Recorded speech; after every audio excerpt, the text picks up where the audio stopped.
بسم اللہ الرحمن الرحیم۔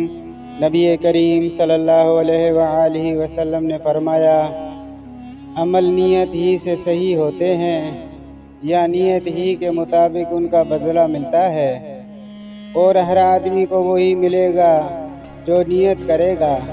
بس جو کوئی اللہ اور اس کے رسول کی رضا کے لیے ہجرت کرے، اس کی ہجرت اللہ اور اس کے رسول کی طرف ہوگی، اور جو کوئی دنیا کمانے کے لیے یا کسی عورت سے شادی کرنے کے لیے ہجرت کرے گا تو اس کی ہجرت انہی کاموں کے لیے ہوگی۔ صحیح بخاری حدیث نمبر 54۔ بسم اللہ الرحمن الرحیم۔ نبی کریم صلی اللہ علیہ وآلہ وسلم نے فرمایا، جب آدمی ثواب کی نیت سے اپنے اہل و عیال پر خرچ کرے، بس وہ بھی اس کے لیے صدقہ ہے۔ صحیح بخاری حدیث نمبر 55۔ بسم اللہ الرحمن الرحیم۔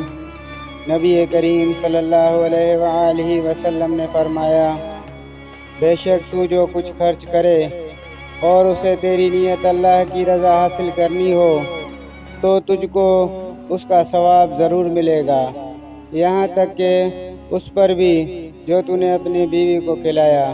صحیح بخاری حدیث نمبر 56۔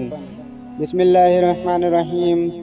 نبی کریم صلی اللہ علیہ وآلہ وسلم سے میں نے نماز قائم کرنے اور زکوٰۃ ادا کرنے اور ہر مسلمان کی خیر خواہی کرنے پر بیعت کی۔ صحیح بخاری حدیث نمبر 57۔